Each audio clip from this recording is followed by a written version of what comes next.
Continuamos en Todo se sabe. Estamos ya con el ministro de Cultura, Alejandro Salas, que me comenta que se ha salido de un consejo de ministros. Además, ministro, ¿cómo está? Muy buenas noches. Hola, Omar, ¿cómo estamos? ¿Qué tal? Muy buenas noches. Buenas noches a toda la plataforma de RPP. Gustoso de estar nuevamente contigo. Hay varios temas, ministro, importantes a razón de lo que hemos podido leer en la transcripción de un audio importante que se publicó ayer con Philly Butters en Willax, y es un audio que ya se le envió al fiscal Pablo Sánchez, la transcripción, donde se escucharía a Samir Villaverde, empresario, y al exministro Juan Silva. Pero antes de eso, bueno, ha pasado de todo hoy día. Escuchamos también un audio de la presidenta del Congreso, Mari Carmen Alba, y hay un tuit, y yo quería empezar por ahí, de Vladimir Cerrón. Ojo, de Vladimir Cerrón, líder de Perú Libre, secretario general del partido, que dice lo siguiente, no sé si lo podemos poner en pantalla, pero yo lo leo, lo tengo acá. Dice lo siguiente: el golpe parlamentario está en marcha y el presidente se va a Estados Unidos sin ninguna estrategia para sostenerse en el gobierno. Ahí está, justamente citando o adjuntando una nota del diario La República.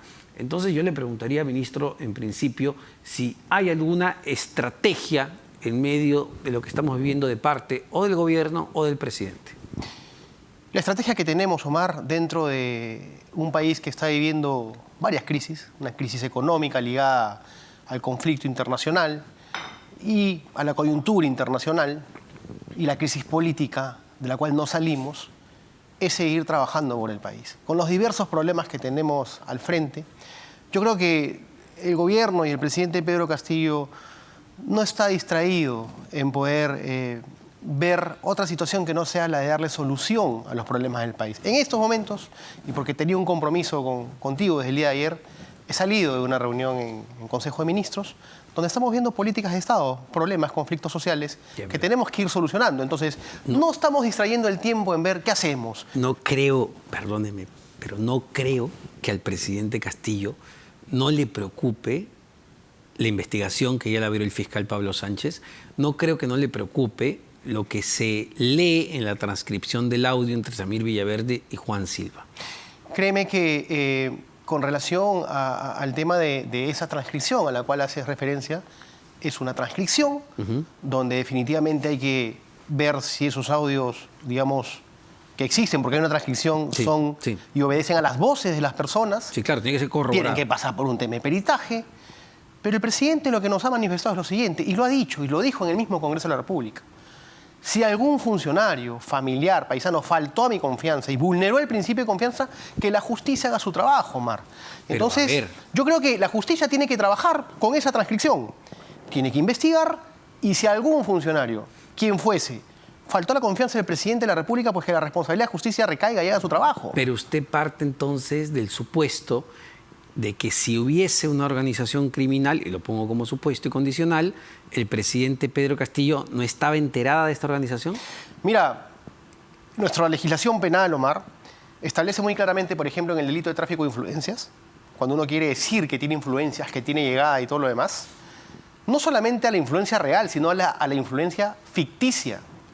Por supuesto que pueden haber situaciones en las cuales de pronto quien hubiese querido delinquir, y lo pongo en condicional, porque es un tema que tiene que investigarse, y no me refiero solamente a Juan Silva, sino a cualquier otro, que tome el nombre del presidente, no necesariamente es porque el presidente es parte de ello. Existen también personas que cometen delitos ufanándose de conocer o de poder llegar a alguna esfera de poder que le va a permitir tomar o tener algunas mejores resoluciones o decisiones. Sí, pero en el caso de Juan Silva en particular, exministro de Transportes, hablamos de un hombre sumamente cercano y de confianza del presidente de la República. Incluso ellos hacen llamar los chotanos, y lo podemos leer en parte de esta transcripción. Y, a ver, el señor Juan Silva no tenía mayor experiencia para ser ministro de Transportes, y él de alguna manera lo reconoce cuando se le pregunta en una entrevista en Exitosa cuál es su experiencia. Que tengo brevete y sé conducir. ¿Cree que eso es una experiencia válida para ser ministro de Transportes y Comunicaciones de un país? Empezaste tu pregunta con algo muy importante. Era alguien de confianza del presidente, has manifestado. Y es por eso que la jurisprudencia penal establece la vulneración del principio de confianza.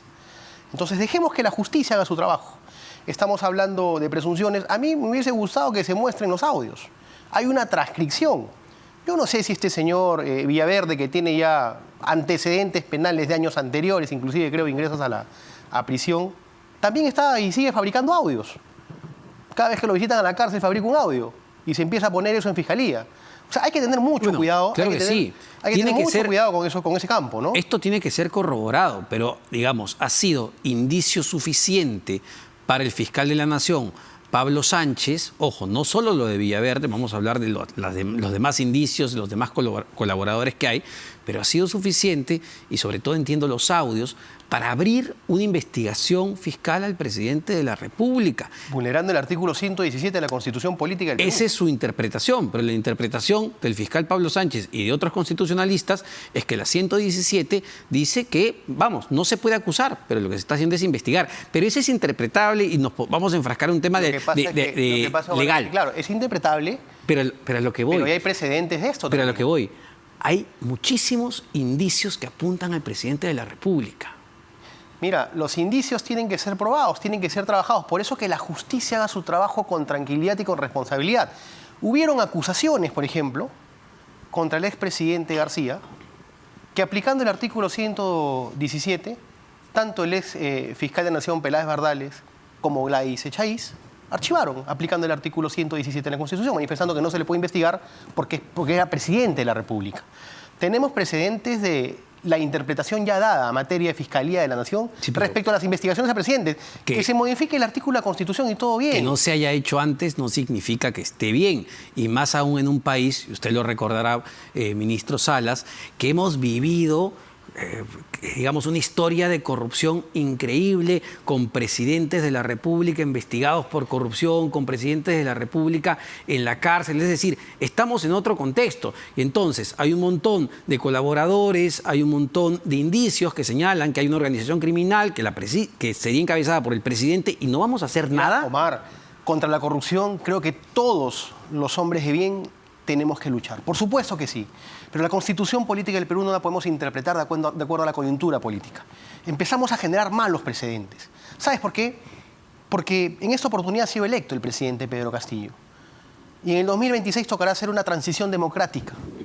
Y el presidente que venga y la oposición que no quiera que tenga mayoría en el Congreso va a seguir también inventando colaboradores eficaces para sacar un presidente. Pero estamos generando un pésimo precedente pero democrático, Omar. ¿Qué hacemos, ministro, si la tesis del fiscal finalmente es cierta y efectivamente hay una organización criminal enquistada en el Ministerio de Transportes y Comunicaciones cuya cabeza era el presidente de la República? Es decir, ¿nos va a seguir gobernando la cabeza de esa organización criminal? ¿Y qué hacemos, Omar, si la tesis del fiscal no es cierta? Bueno, pero para eso se tiene que investigar justamente. Entonces estamos llegando al tema que dejemos que la justicia haga su trabajo. Claro, a la investigación. Y por eso estamos discutiendo. No podemos prejuzgar que el tema ya es un tema cerrado y que es un tema ya hecho. Todo lo contrario. Por eso está bien que se abra para que se investigue. ¿No le parece? A ver, que se investigue todo lo que se tenga que investigar. Pero creo que el artículo 117 de la Constitución, independientemente de los criterios jurídicos, ¿no es cierto? Que también existen criterios de especialistas jurídicos de acuerdo a la coyuntura política y para qué lado piensen, si es para la derecha, para la izquierda o para el centro. Acá hay un tema que es claro, o sea, la Constitución hay que interpretarla de acuerdo a los precedentes constitucionales que ya han existido. Ya han existido investigaciones a otros presidentes que ex fiscales de la Nación han archivado aplicando el artículo 117. Hoy en día se quiere aplicar el artículo 117 de la Constitución de otra manera. Entonces no podemos interpretar la Constitución Política del Perú de acuerdo a la coyuntura política. Eso no está bien. En términos políticos, ¿usted teme ser parte de un gabinete, de un gobierno que podría ser, digamos, una organización criminal? ¿No teme eso? O sea, por su reputación política, académica. Omar, yo siempre lo he dicho. Para mí es un honor servir al país. Desde el lugar en el cual me toca estar y trabajar, lo hago con la mejor vocación y con la mejor convicción, sabiendo que para mis hijas quiero un mejor Perú. Ahora, las responsabilidades penales son personales. Quien quiere faltarle el respeto al país, pues tendrá que verse la cara con la justicia. ¿Usted le cree al presidente Pedro Castillo? Yo le creo a la justicia y creo lo que dice el presidente Pedro Castillo. Que la justicia investigue todo lo que tenga que investigar y que investigue a quienes tengan que investigar. Pero eso es incongruente porque dice, investíguenme lo que quieran, pero sus abogados presentan un recurso de nulidad contra lo que ha hecho el fiscal Pablo Sánchez. Pero es una prerrogativa constitucional. Cada quien puede escoger al abogado de su libre elección y el abogado le va a plantear la estrategia de defensa. Si yo digo Investíguenme, no tengo nada que ocultar, y luego, a través de mis abogados, intento poner estas barreras para que no me investiguen, ¿es incongruente No o no? son barreras, sino que los abogados le dicen, este derecho te asiste, este derecho te corresponde. ¿Qué pasa, Omar? Vamos a tener a un presidente de la República que hoy en día es esta denuncia. Mañana se generan otras denuncias y vamos a tener a un presidente ocupado en investigaciones y no en resolver lo que le interesa al país. O sea, por eso es la prerrogativa presidencial. El presidente ha sido electo para resolver los problemas del país. Sí, claro, pero esta no es cualquier denuncia, insistimos. No solo es el señor Samir Villaverde. Primero fue la señora Carolyn López, que dijo exactamente lo mismo, que dijo, el presidente de la República es la cabeza de una organización criminal enquistada en el Ministerio de Transportes y Comunicaciones, cuyo operador es el señor Juan Silva, y que a través de Samir Villaverde y Fray Vázquez Castillo, sobrino del presidente, captaban empresarios para ganar licitaciones y enriquecerse. Esa tesis o esa declaración de Carolyn López lo ha repetido Samir Villaverde. Hay 2 colaboradores, incluso 3, si contamos al exfuncionario de Provías, Villafuerte. Entonces, no estamos ante Omar, mira, solo dichos. Son dichos y dichos, no de colaboradores, de aspirantes a colaboradores eficaces. ¿Sabes cuántos colaboradores eficaces se les aprueba su condición? ¿Sabes a cuántos aspirantes de colaborador eficaz se les aprueba su condición de colaborador? Del 100% que se presentan, el 5% nada más pasa. Porque todo lo que dicen tienen que probarlo. Y si no lo aprueban, la tesis fiscal que la pasa el juez, quien aprueba el colaborador yo le cuento algo es el juez. que probó Carolyn López, y que entiendo que ya está en situación de colaboradora, pero bueno, vamos a ver. Carolyn López dijo que el presidente de la República la había llamado, desde su celular, si mal no recuerdo, el 17 de noviembre. El propio presidente, muy preocupado, se corroboró que efectivamente el número que le había llamado a la señora Carolyn López sí era del presidente de la República. ¿Pero se corroboró qué es lo que le dijo? ¿Se corroboró que conversaron? No, la Fiscalía pudo corroborar que efectivamente el presidente de la República llamó a la señora Carolyn López. Como puede haber llamado a miles de peruanos, seguramente. Y nuevamente, la actitud del presidente de la República. A ver, si usted me dice que el presidente no tiene nada que temer, que lo investiguen, ¿no debería salir a explicar todo esto que estamos viendo y observando en este momento? Y no ocultarse en el silencio, en la falta de transparencia, en las no declaraciones.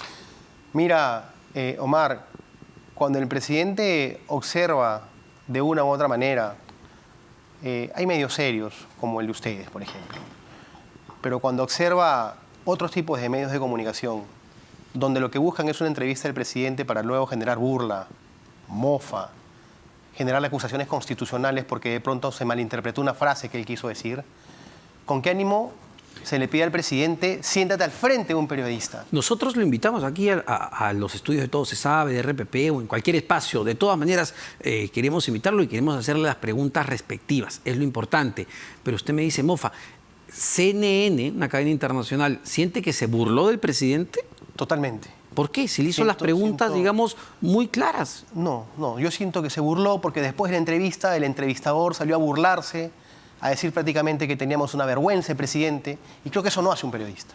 Un periodista trabaja con objetividad. Fue su opinión final, pero durante la entrevista, los que le hemos podido ver, fue sumamente objetivo y se basó en datos muy concretos para hacerle preguntas al presidente. Yo no creo que haya sido muy objetivo. Yo creo más bien que de una u otra forma buscó preguntas con la finalidad de poder repreguntar y tratar de causar algún tipo de daño a la investigación. ¿Por miedo el presidente ya no da entrevistas? No, no es por miedo. No es por miedo. Eso seguramente él está buscando el momento y el espacio para hacerlo. Yo estoy seguro que lo va a hacer. Estoy totalmente seguro que lo va a hacer. Él ha conversado conmigo, ha conversado con otros ministros. Porque ya van 101 días, creo que no da ninguna entrevista a los medios de comunicación. Es una decisión y una determinación de él.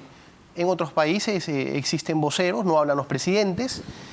Él sabe y él tiene la intención de volver a conversar. Bueno, en todos los países libres, democráticos, los presidentes no siempre, no frecuente digo, pero sí dan entrevistas a los diferentes medios de comunicación. Incluso Donald Trump, que era muy hostil con la prensa en los Estados Unidos, tendía a dar entrevistas. Algunas de ellas las cortaba intempestivamente por el carácter que tenía este personaje, pero daba entrevistas. Aquí lo que tenemos es un presidente que no habla con los periodistas y un presidente que pone vallas de seguridad para alejar a los periodistas, que no permita que se acerquen a él. Discrepo, ¿en qué sentido discrepo? Pasó esta semana con nuestra compañera Ada Ramos, que fue al colegio en Coyique y no pudo ni acercarse. ¿En qué sentido discrepo, estimado Omar? El presidente se expresa. El presidente da sus puntos de vista. El presidente te habla de coyuntura política y responde sobre la coyuntura política cuando se tiene que dirigir directamente a los ciudadanos. Y los consejos descentralizados que hacemos es que no se escuchan usted muy bien sabe, presidente. Usted muy bien sabe, porque usted sí da entrevistas, que es totalmente distinto pararse en esta especie de mítines políticos y hablarle al pueblo, entre comillas, y con un papel empezar a decir todo lo que tiene apuntado, que responder preguntas muy puntuales como, por ejemplo, no lee el presidente. ¿Quiénes iban a la casa de Zarratea cuando despachaba desde ahí? ¿Con qué empresarios se reunía? ¿Por qué intereses tenía esas reuniones? ¿A qué horas se formulaban esas reuniones? Preguntas totalmente válidas que hasta el día de hoy no conocemos. Eso no responden esos consejos de ministros. El acercamiento a la prensa estoy totalmente seguro que se va a dar. Lo hemos conversado con él. Se va a dar. Eso lo tengo totalmente claro. El tema es que empecemos, obviamente, y acá un mensaje, obviamente, abierto desde un punto de vista más allá de político, de ministro, de ciudadano, de peruano. Yo creo que sí hay un cargamontón sobre el gobierno. Un cargamontón que no está permitiendo que se puedan abordar en conjunto los problemas que tiene el país. Yo considero que necesitamos un poco de tranquilidad y un poco de paños fríos. Hay muchos problemas que tenemos en el país producto de una coyuntura internacional difícil, que creo que es momento de unirnos y de trabajar juntos. Hoy lo que hemos visto, por ejemplo, y lo que ha sucedido en el Congreso de la República, ¿le da tranquilidad al país? No le da tranquilidad al país. Ese tipo de declaraciones no le dan tranquilidad al país. Entonces, en estos momentos el Consejo de Ministros está trabajando temas de soluciones del país. Estamos concentrados en trabajar, Omar. Más allá de ver cómo nos enfrentamos con un poder del Estado que no es nuestro interés enfrentarnos con un poder del Estado, como es el Poder Legislativo. El Poder Ejecutivo tiene ganas de trabajar y necesitamos la unión de todos los peruanos para sacar adelante el país. O sea, no podemos seguir en esto. Pero ¿no cree que se tienen que dar también las explicaciones del caso? Como, por ejemplo, usted me dice, tenemos ganas de trabajar. Y yo creo que a muchos nos gustaría entender las razones del presidente de la República para nombrar en el Ministerio de Desarrollo Agrario y Riego a una persona como el señor Javier Arce, que puede ser muy carismático quizá, muy amigo del presidente de la República, pero que no tiene ninguna experiencia en el sector agropecuario, que no ha estudiado absolutamente nada del sector y que no ha trabajado nunca en el sector. ¿Por qué se nombra a una persona así en un contexto donde se advierte, organismos internacionales como la FAO advierten una crisis alimentaria? ¿Por qué? ¿Cuáles son las razones? ¿Usted las sabe? ¿Se lo han preguntado? Mira, la elección de un ministro obviamente obedece a una determinación también del presidente de la República. Pero deberían decirla, ¿no? Te lo digo con conocimiento de causa. Todos nosotros, antes de ser designados como ministros, pasamos con una entrevista con él, pasamos una entrevista con el Premier, y sobre la base de eso se toman evaluaciones. Más allá de la expertise, digamos, que se quiera que un ministro tenga en determinado campo, yo creo que está la voluntad de trabajo. Y seguramente le demostró tener ganas y voluntad de querer trabajar por el sector. Ahora, ¿solo voluntad? Perdóneme, ministro. Pero la voluntad implica mucho. Yo puedo tener muchísima voluntad de querer curar a mi amigo del corazón. Puedo querer, desear con mucha voluntad, pero no tengo idea de medicina. Quisiera tener mucha voluntad de asesorar legalmente a un familiar, pero no sé nada de leyes. Ahí viene la segunda parte. Todos los días, el primer día que somos designados, empieza una evaluación constante. Y sí, por supuesto, cualquier ministro, inclusive quien te habla, no da respuesta a su cartera, vamos a tener que salir. O sea, nuevamente volvemos a lo que dijo el presidente en la entrevista con CNN, que él está aprendiendo, que el país es su escuela.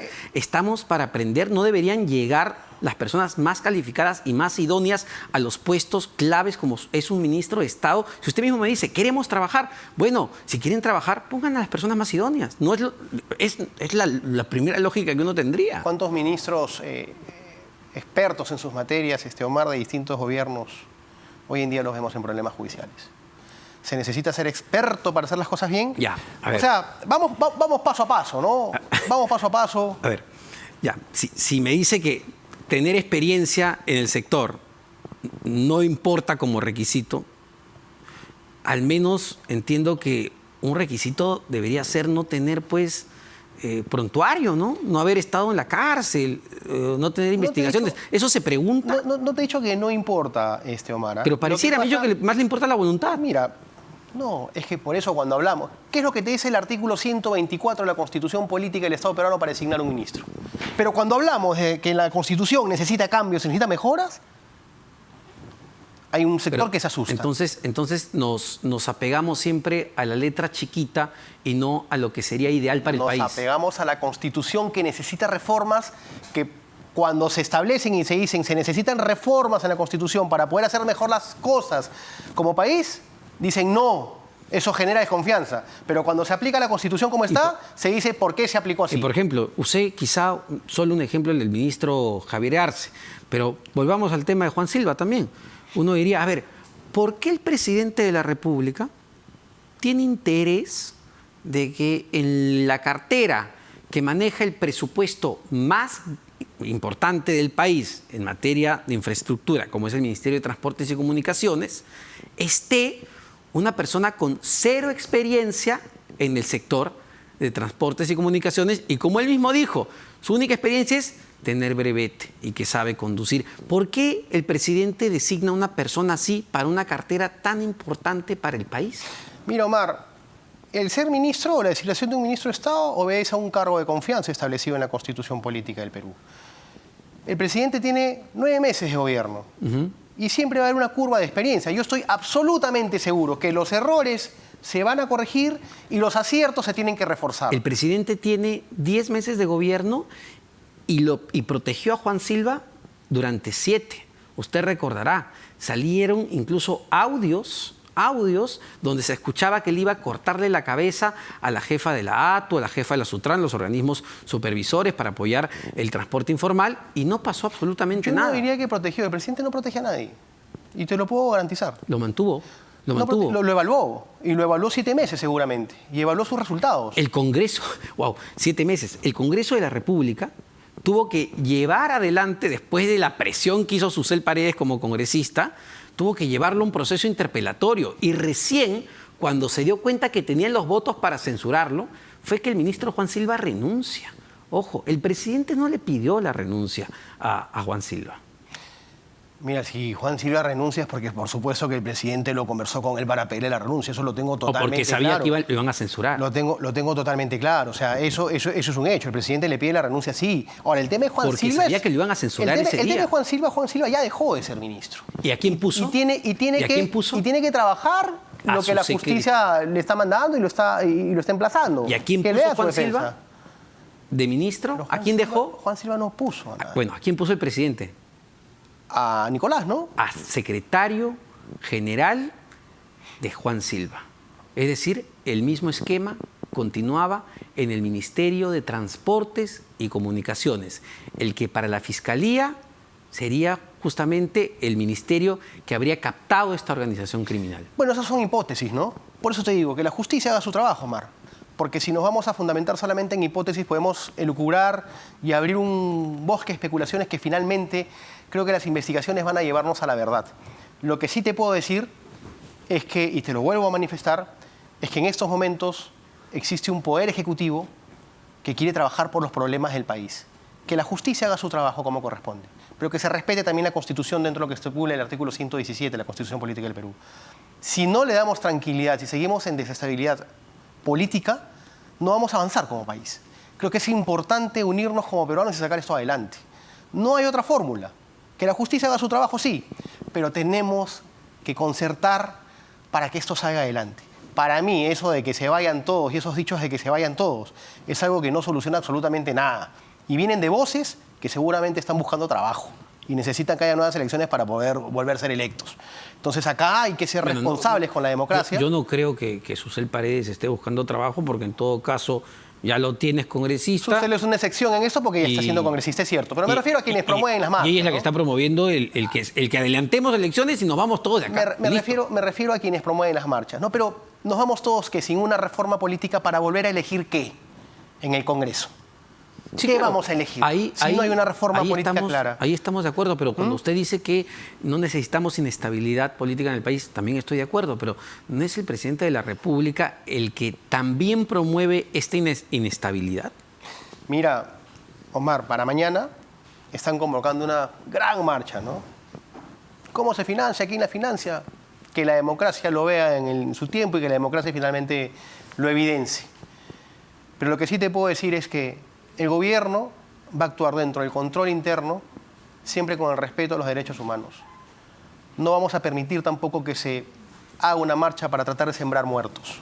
¿En qué sentido? ¿Qué acciones van a tomar? No, acciones de respetar siempre las voces democráticas que salen a protestar, pero no que se infiltre gente para querer matar ciudadanos. ¿Pero qué me está queriendo decir? Es decir, porque No. sí, tengo entendido que mañana se ha convocado una marcha, saldrán a marchar, entiendo, libremente los que deseen marchar, ¿no? Seguramente hay interesados en sembrarle muertos al gobierno. Y el gobierno lo que va a hacer con la actuación de su policía, acabamos de estar en estos momentos, reunión los ministros, es un trabajo obviamente del orden interno, con respeto a las voces de los peruanos que quieren protestar válidamente y que por supuesto la policía va a hacer la contención que corresponde sin represión. Pero ¿a quién está acusando directamente? Es decir, usted está No señalando que hay grupos interesados en sembrar muertos, en que mañana las marchas se conviertan en violentas. Ojalá que no sea así, pero yo estoy seguro que sí, seguramente algunos estarán interesados. No, están interesados en que les vaya mal al gobierno. ¿Pero de dónde viene eso? ¿De informes de inteligencia como los que hubo, donde dijeron que iban no sé, que Lima se iba a convertir en un caos y nos quisieron encerrar a todos por un día y luego tuvieron que levantar la medida? Bueno, no sé si informes de inteligencia, pero hay un tema sí, por supuesto, de una alerta que se ha dado, ¿no? ¿Pero de dónde viene la alerta? Es algo que tuve que salir de la reunión donde he estado y estoy acá contigo, ¿no? No me quiere decir. Así que, pero me imagino que tiene que venir de la policía, si no... Ojalá que no mañana la marcha sea pacífica, que expresen los ciudadanos la voz que constitucionalmente tienen que expresar. Pero a ver, esto salvaguarda la integridad. Perdóneme, ¿no? Pero eso se podría entender incluso hasta como una amenaza para que la gente mañana no salga a marchar. No, en absoluto. Que salgan. Por supuesto que expresen su voz, que expresen su voluntad. Claro que sí. Pero del lado de lo que te estoy manifestando es que del lado del gobierno siempre va a haber el respeto a los derechos humanos. Ahora, el ministro Chero de Justicia ha señalado hoy día, hace poco, que hay un plan para vacar al presidente y eso no es democrático. Ustedes, ya entrando al plano del Congreso de la República, ¿creen que efectivamente se está tejiendo un plan para vacar al presidente? Bueno, no es que creamos, no, hoy hemos escuchado lo que todos hemos escuchado, ¿no? Que yo no sé si lo que hemos escuchado el día de hoy no lleva a una vacancia, ¿no? Yo creo que está más que dicho, ¿no? Pero más que planes de vacancias y de cierres de Congreso, yo creo que tenemos que parar con esto, Omar. O sea, no podemos seguir en esto. No podemos seguir en esto. Tenemos que mirar, ponerle un poquito de esperanza al país. Y como abogado, la situación de también su colega de gabinete, Dina Boluarte, vicepresidenta. También hay, digamos, ya acusaciones constitucionales en el Congreso. ¿Cómo ve? ¿Cree que Dina Boluarte infringió la Constitución al firmar como presidenta de esta Asociación Departamental de Apurímac? No, porque el artículo 126 tiene un espíritu desde un campo de vista lucrativo. Cuando te habla de asociación privada, que ningún ministro puede ejercer un cargo en empresa, de director o en una asociación privada, la misma Constitución de 1993 te crea la figura de la asociación público-privada, que son aquellas que se juntan, una asociación público-privada, para poder generar lucro con el Estado.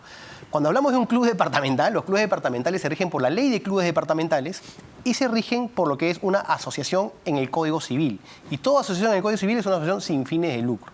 Si no hay fines de lucro, no hay interés con el Estado. La señora Dina Boluarte no ha firmado un solo documento licitando o contratando con el Estado. Se está desnaturalizando el sentido de la Constitución.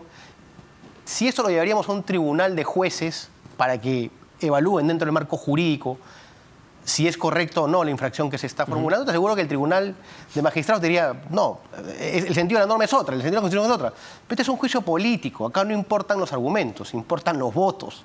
Entonces, ojalá que prime todo en el Congreso de la República. Ojalá que prime la democracia, ¿no? Ahora, una última pregunta sobre su sector, ministro. Entiendo que han aprobado la política nacional que beneficiará a más de 800.000 afroperuanos. Sí. Explíquenos, por favor. Bueno, el pueblo afroperuano ha tenido constantes reuniones con nosotros. Omar, y te agradezco la pregunta. Y hemos emitido ya el decreto supremo en el cual se establece la política nacional del pueblo afroperuano del 2030. 2 de cada 10 ciudadanos afroperuanos sentían que sus derechos no estaban siendo reconocidos. Al 2030 queremos llegar por lo menos al campo de que 8 de cada 10 sienta que los derechos les son reconocidos, que no son víctimas de discriminación.